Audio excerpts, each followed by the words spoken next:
Well, the mass hysteria surrounding the coronavirus outbreak continues to ramp up. I want to take a break from my usual series of attempting to rebuild society and see if I can salvage this current one.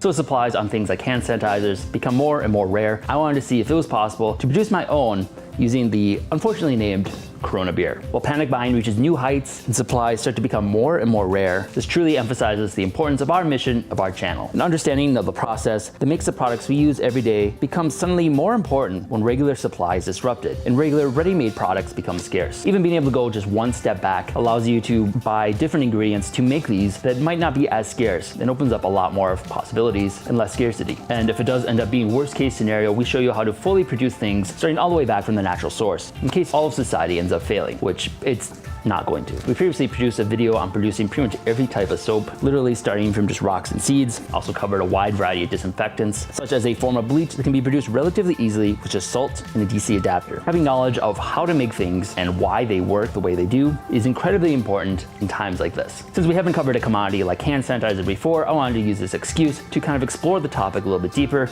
and try and take a product like Corona and produce hand sanitizer. When life gives you discount Corona, make hand sanitizer. So let's crack open a cold one and get disinfected. First up, the myth that people are confusing Corona beer with the coronavirus is actually a complete myth and is a misrepresentation of a study that just showed general interest in the beer is down, likely because a lot of people are in quarantine.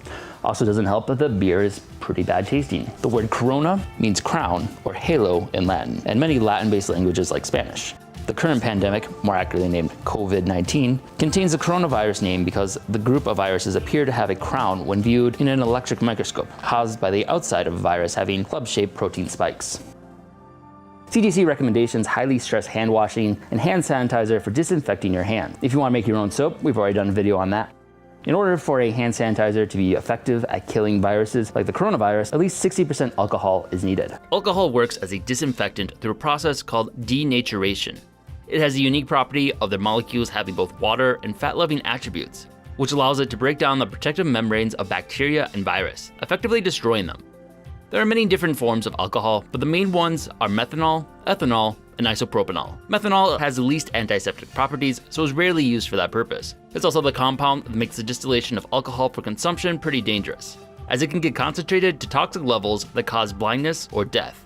Ethanol is a primary alcohol produced through the fermentation of sugars and starches, something we've covered many times in the past. Also frequently used in hand sanitizers is isopropanol, which is most commonly produced from petroleum. Corona beer, like many light beers, has only 4.5% alcohol by volume, and that's not quite strong enough to actually disinfect anything. You need at least 60% alcohol. So we're going to need to do a process called distillation. Without a proper permit, distillation of alcohols is actually quite illegal and can potentially be very dangerous as alcohol is flammable. We'll be making a few precautions to make sure we're able to do this legally. So I definitely do not recommend trying to attempt this in any way. This is intended just purely for educational purposes. You are much better off buying already distilled beverages like Everclear or other high concentrations of alcohol that you don't have to distill. And then you can just mix that with the other ingredients you're going to be using to produce your own. That is the much more realistic way to do this. So do not attempt to recreate this unless you have the proper permit or the government has completely dissolved, which is probably not going to happen.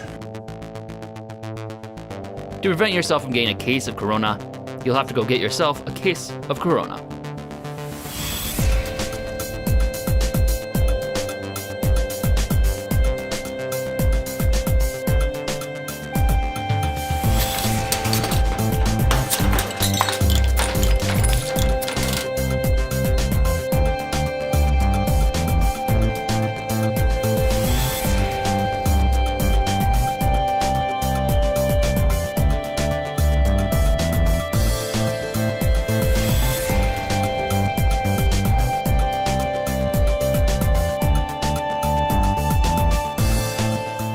Probably the most straightforward way to do a distillation like this is just a basic chemistry kit. We have a boiling flask here inside the mantle that will heat it up to the desired temperature. The alcohol will evaporate first at around 79 degrees Celsius, and then we have the column set up here that will force the evaporate through it, and then we have cold water being cycled through this tube, and that will cause the alcohol to condense and come out this bottom flask. So if we watch the temperature and keep it just below 100 degrees Celsius, we should get pretty much just alcohol. Once it starts to get towards 100 degrees, that means it's starting to evaporate some of the water and we'll get an impure result. And then once you do this once, you want to do it a few times. So not everybody has the advantage of having a full chemistry set back at home. So I want to try and do more of an improvised method using some household items. So one of the ways I'm going to try is using a pot, a bundt pan, and some bowls to try and make a makeshift one, but basically following the same concept. I found it as a method for water distillation, for purifying water, which is also a useful ability to have. In theory, it should work, so let's try it out. All right, so this basically works in the exact same way as the chemistry set, just all vertical. So at the bottom we have the beer in the pot, which is slowly being heated to just the boiling point of alcohol, which will then evaporate and it'll go through the little hole in the bundt pan and collect at the top of the glass bowls on top. And there it'll be trapped until it starts to cool, where it's farther from the heat, and it'll condense on the surface of the bowl, where it'll then roll down the edges and collect in the bundt pan. A little temperature probe in here. So we're just gonna monitor the temperature, make sure it stays below the boiling point of water. We should get relatively pure ethanol. Overall, this isn't the most efficient method, as there's a lot of leakage through the cracks where some of the alcohol vapors will escape, but it should do pretty well for a makeshift distiller. And we should get a relatively pure ethanol in the bundt pan. Carefully monitored this and checked once it started to reach the boiling point of water, took it off at that point, and the end result was actually pretty good. It still has a fair amount of water in it, so running it through a few more times to really distill it down would be ideal. But in case you don't have a bundt pan like this, I'd try using some other kitchen household items and like a teapot and see if we can rig something else up, a different method. Thanks, kid. Maybe want some beer? So then for another option, to try to distill it, we have a teapot here. Just gonna tape a tubing onto the end of it, and then inside of it should collect the ethanol vapors. As they evaporate, we'll go through the tube, and then probably put some ice around it to help it cool. Then out the end should come liquid ethanol. All right, so a little change of plans. The tubing might not be up to par for the high temperature we're gonna reach, so I swapped it out. This is actually from a wind chime, it's a steel tube. Found an old cork. Just gonna shove that in, drill the hole in it, or then I'll wrap the whole thing in duct tape and hopefully seal any potential holes. And then a pack of ice cubes to put on the tube to help chill it, and then it should condense at the other end of the tube. Let's put the beer in and give it a shot.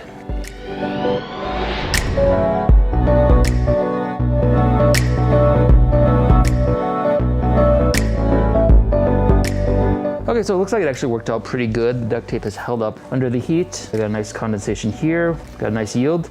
Ideally, you would run this through a few more times to really distill it down to just the ethanol. Using any of these methods, you should be able to collect roughly 200 milliliters of close to pure ethanol from a 12-pack of Corona. Now I have a few different versions of distillation that I've completed in various stages, but the biggest challenge with actually trying to do this yourself, if you were to do that, which again, I would not recommend, is that you don't really know the exact concentration. You want at least over 60% for it to be effective, ideally around 70%, because you can also be too concentrated and then it's not as effective. I'm going to explore a couple different ways of measuring here. Easiest way is to just set it on fire, and if it burns, it's over 50% alcohol. Otherwise, there's also the option of a little meter like this guy, which measures the actual density of the liquid, gives you an actual measurement of how much alcohol is in it. So let's give it a shot in each of these and see how concentrated they are. So this one, which was just a first distillation, was only about 30% alcohol. It was a little bit better at 40.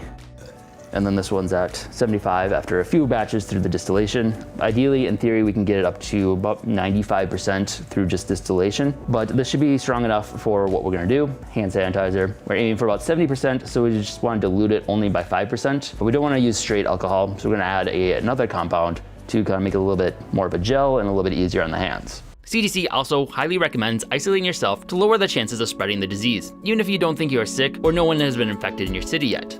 My recommendation is to cozy up at home and subscribe to your favorite YouTuber and catch up on all their videos. One of particular use could be one that teaches you how to rebuild society, then get a little hope that even in the worst case scenario, we can rebuild ourselves. Check out our post-reset playlist as we build ourselves back up from the Stone Age and up into the Bronze Age. In fact, we are actually reaching the first recorded evidence of distillation at around 3000 BCE, which was actually the original inspiration for this video. So we'll be covering the production of our own distilled beverages using only the technology and tools from the Bronze Age. So be sure to subscribe and check out all of that. While the majority of the world is currently quarantined and practicing social distancing, we wanted to do a live stream next Monday evening to help provide some extra content and entertainment during these unprecedented times. So join us on Monday, March 23rd at 7 p.m. Central Time. If you have any requests for what we do during the live stream, let us know in the comments. In addition to just the alcohol, there's oftentimes some sort of gelling agent that's used to kind of make it a little bit thicker, so you actually rub it on your hands and stuff and make it a little bit less harsh. One item you can use is aloe. I previously used these plants for sunscreen. They've just been sitting around waiting for another use. People are not hoarding these. Still available at the grocery store last I checked. To actually harvest it, just gotta cut it open, scrape it out, and it's just the contents of the leaves. Kind of cool.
Gooey.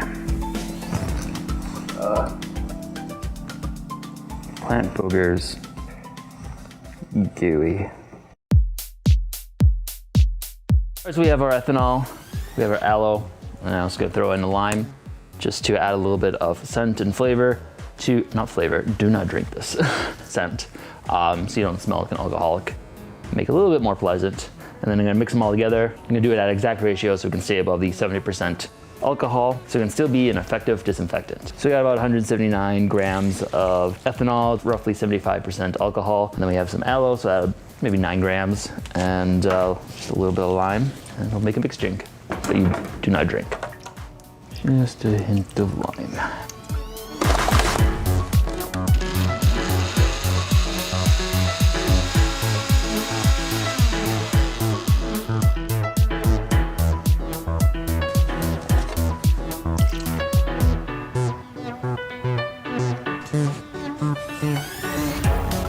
From one 12-pack of Corona, produced 1 bottle of hand sanitizer. And in most situations, this is a very ineffective and expensive way to do it. But with the shortages, actually could be cheaper. I mean, a 12-pack hand sanitizer has been going for up to like $65, $75, $85. So in this unique situation we are in right now, this is actually a cheaper way to produce it. That being said, it's not really recommended to actually do this because it's both illegal and dangerous. World Health Organization actually has a document explaining the proper ratios to add to it. They also add things like hydrogen peroxide and glycerin, which help improve both as disinfectant and as a hand feel. Could have added glycerin. It is something I have made in the past during our soap video, but opted not to because we had the aloe. Give me a paper towel. So we got one made, hypothetically, in fact, possible to do. I hope you guys enjoyed this. At this point, we've all heard a lot about this virus. It's had a very large impact on our lives. So this is probably gonna be the only video we do that's directly relevant to the actual coronavirus outbreak. At this point, we're all kind of probably getting a little tired of all the coronavirus. It's like the only thing you can talk about. So moving forward, going back to our main series, highly recommend you subscribe and check them out. It's a great thing to watch while you're self-quarantined. And we're just gonna keep on producing videos for as long as we can. Hopefully everybody can enjoy this. Stay calm, wash your hands, and thanks for watching.